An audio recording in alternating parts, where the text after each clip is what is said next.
You are building your AI solutions wrong, and I have a problem with that, and you're going to have to take it up with me. If you're serious about building AI solutions to solve business problems, then I'm challenging you to think a little bit bigger than maybe you already are right now. Way bigger. So let's first assume that you are not selling AI chatbots to websites, and you're actually trying to build systems to solve complex, nuanced business problems. If you're really serious about the space, that is exactly what you should be thinking. You should be trying to architect systems to solve complex business problems and deliver a full comprehensive cure or solution to a big problem. And if you're not doing that right now, then I really encourage you to probably start thinking that way, because it is going to be one of your best bets to stay competitive as this field develops and becomes more commoditized in the future. But here's where I challenge you to take your thinkings and plannings a bit further. So right now, artificial intelligence is really just constrained to chat windows. And from those chat windows, there have been some pretty incredible products already, which is quite remarkable in my opinion. It's really cool. I mean, OpenAI, ChatGPT, Google, Grok, all of what we know of AI right now is constrained to these chat windows, and they're already able to do pretty cool things. But I can promise you it's not going to stay that way for very long. I'm beginning to see the crux of hardware and software converge to really revolutionize the way that we use this technology, not just AI, but software in general. I know we're going to continue to see the real world blend with the software or the internet world. In the future, we're going to have our software and the internet just much more ingrained and blended into our everyday life, and not so externalized to, other devices like this. So what does this mean for you guys actually building solutions today? It means I challenge you to start to think about how your systems can escape this chat window. A logical next step that you might think is, well, to escape the chat window, what if I start using or building voice agents? And I say that is a great way to start thinking about building products.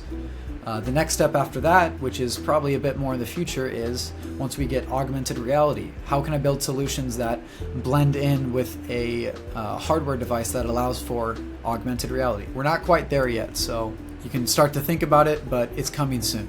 But it doesn't even need to just be all of this revolutionary technology. I challenge you to really think about when you're constructing your user interface from a normal website or your web app that you build, how can you remove and minimize all the unnecessary buttons or navigation items to make that user experience a lot more focused and simplistic, and let that agent and the user together guide what needs to be done. So instead of an old dashboard interface of pushing buttons or navigating to different tasks, think about creating systems that hide a lot of those buttons or clicking tasks from the user, and the agent itself speaks with the user, and together they actively carry out what needs to be done.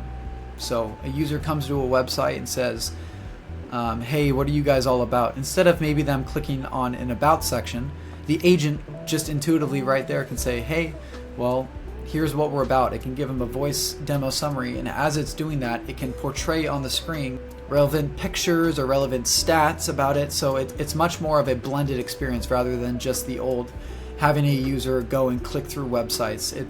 It's more, think of it like the agent is bringing you the information. It's guiding the user experience when they come to a website. So I kind of want to boil this back down to some stuff that we're actually doing to really think about this future proofing of our AI system. What this means for us at Opulence, we build solutions tailored for the construction industry, and right now more focused on residential construction owners. We have gotten to know our avatar really well, and they're not very tech savvy, at least a lot of them right now, and a lot of them don't really like text. They've been abused with the amount of construction software that there is out there, the amount of buttons they have to click through, or dashboards, or unnecessary metrics to be tracked, or tools. It just becomes a lot, and it becomes very overwhelming.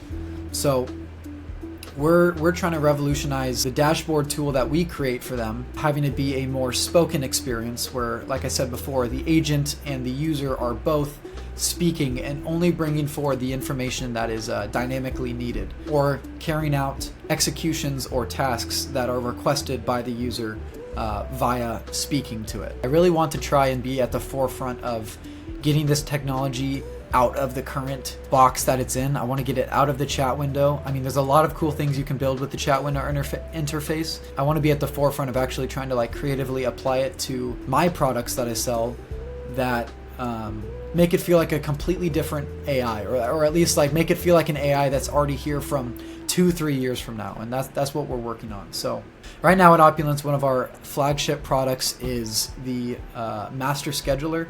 So I'll give you a brief overview of what this product does. I have another video on my channel that actually shows kind of the system working in its very rough, primitive form. But essentially, you can onboard new projects. So say you have a bathroom remodel that needs to be done. You would go down a line of questioning, or in this case, you'd enter in an Airtable form that has the project square footage, tasks needed, maybe some type of crew preferencing, and from there the system is able to generate all the necessary tasks that are needed in order from, you know, the original proposal to the finished sign-off, client sign-off. It's able to understand what I call resource scarcity, which just means crew availability, time availability, if they have different other projects going on. It's able to basically figure out if this project can get slotted in within this month window or how far out it needs to be slotted out.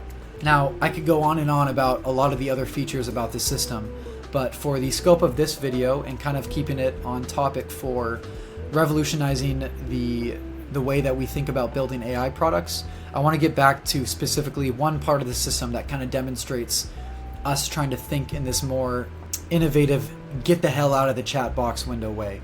And that is specifically with project onboarding. I have a pretty primitive demo to show, but it will be a demo nonetheless.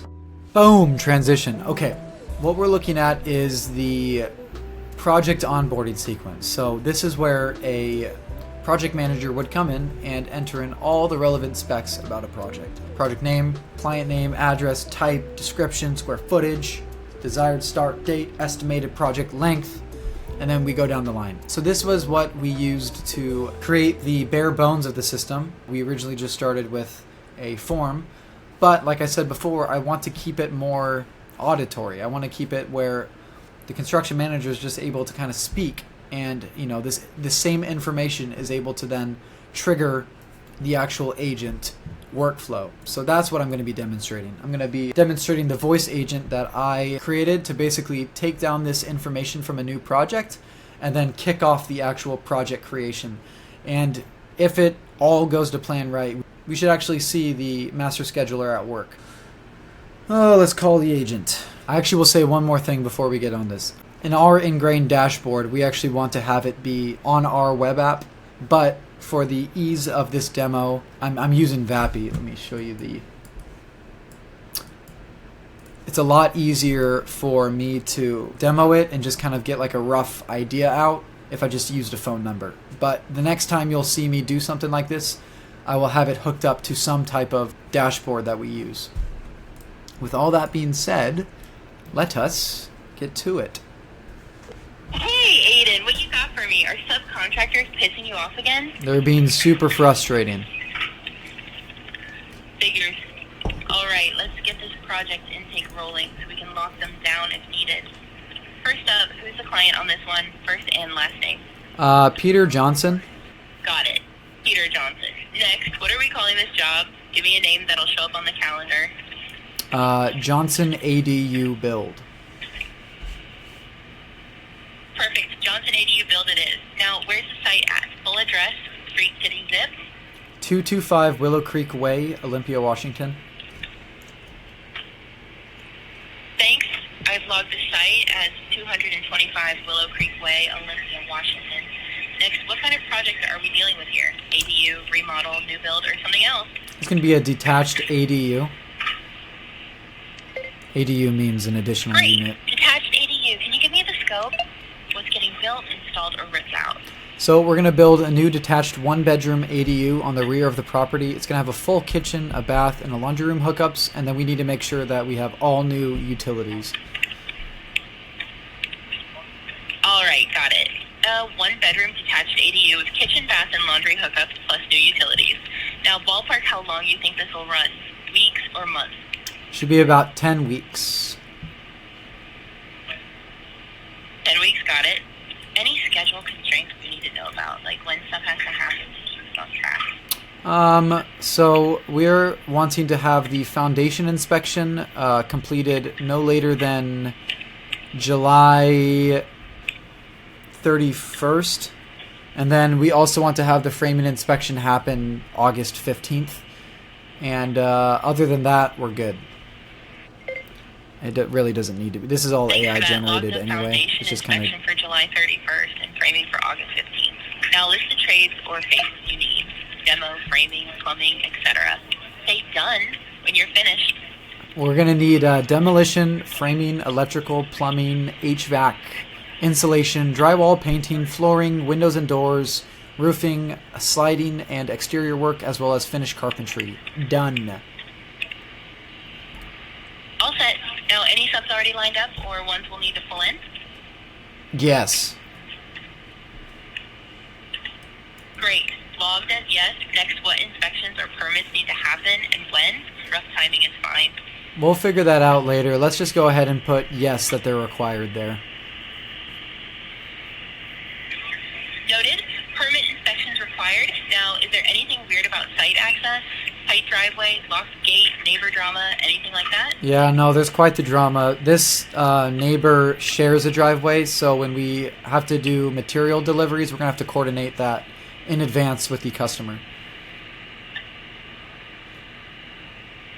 Got it. Shared driveway access means coordinating materials with the customer. Any other heads ups I should log before we get this scheduled?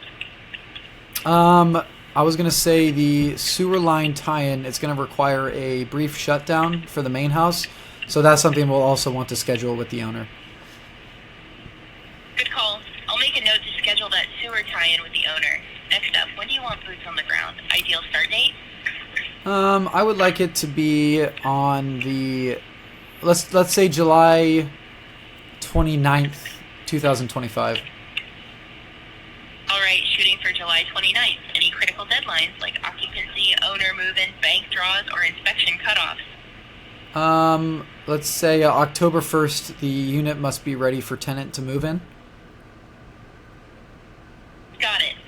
Move-in ready for the tenant by October 1st. Now, what color do you want this project to show up as in the calendar? I want it to show up as blue. Blue it is. Next up, any crew you want paired up or kept separate on this job? You just need to make sure that all the team leads are accompanied with apprentices. Whenever apprentice is at a job, we got to make sure a team lead is scheduled up with them.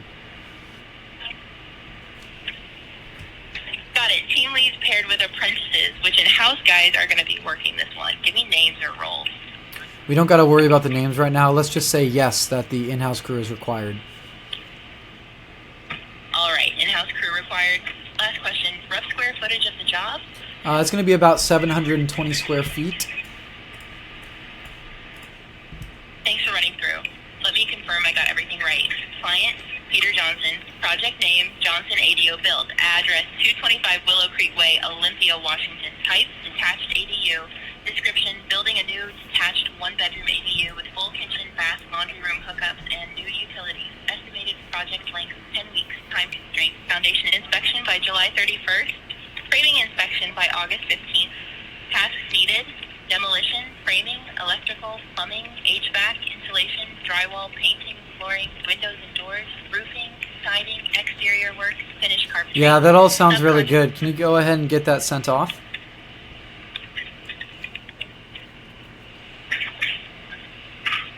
All right, I've got everything down. Let me know if anything sounded off. Otherwise, I'm firing this off scheduling. Sure thing. Take your time to verify. All right. Well, thank you so much. That looks like it's good. Okay, so we got a couple of this makes sense. The reason why it triggered an error. Well, we did have a couple of errors if you are on the N8N technical side. So in my VAPI voice agent prompt, I guess I wasn't clear enough to. It kept trying to call the tool, I think, after every single go, which is not cool. The data that came through is it's just like the variable names. It's not actually the data itself. And it waited to finally send over that data on the very end, which you'll see over here. There we go. So we have all the data that I spoke, and it comes through. And then it's not mapped correctly because I just switched out the webhook. Originally, this was connected to the Airtable form webhook. So this is now, I reconnected to a different one. So I just have to kind of remap the tasks here, it looks like. So I'm going to go ahead and get that quickly wired up so we can go ahead and watch the actual full schedule generation. So we can just kind of close this loop. All right, we should see it run all the way through now, fingers crossed. So we're at the point where the agent came and put that data through. Let's execute it. So this again is that data straight from the phone call. And this guy is just going to basically create different tasks. So boom, he stored them in here. It's an array of stuff, and that kicks off the next execution. And you're going to see it pop up here. It'll start to work through. So this one's going to be running, but I'll show you what that looks like. So now this is the workflow that will actually go and look at the crew and then start to put tasks in. So we're going to see here on the master schedule, it's going to continue to put in different tasks based on this project. So you can see the site access prep. We assigned some crew. We got utility coordination, demolition, and it's going to go all the way through until it's fully generated a schedule with assigned crew members and times and notes.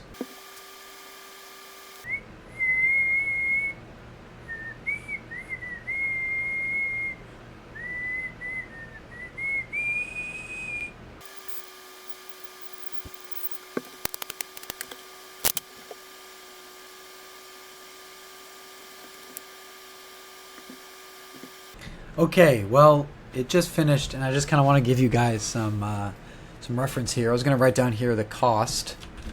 So on a 37 task insertion run, it costed us $2.17.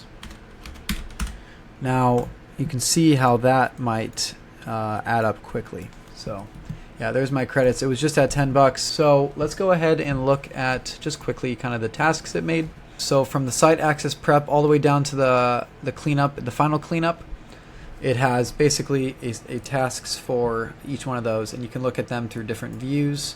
Now, of course, this is in a simplistic view. Let's go into Nat chart. It's kind of easy to see. This is a simplistic view in an Airtable form. You know, it's not anything that's production ready. We are currently working on a production ready dashboard that we could sell and onboard construction managers into as the front end instead of using Airtable as the front end. But nonetheless, I hope this was a cool demonstration for thinking towards the future and how to build AI systems that kind of escape that chat window. If you are interested in consulting with us or learning more about how your construction company could use these new N8N or AI systems or services to 10x your guys' efforts in marketing or in calendar or crew management, you can go ahead and reach us at opulencefunnels.com or reach out to the email, which will be posted down in the description. If you know somebody that maybe runs a construction business, please feel free to reach out. We'd love to get connected because there's not many other people who are trying to be forward thinking and bring in this AI technology to construction companies. So thank you guys so much for watching.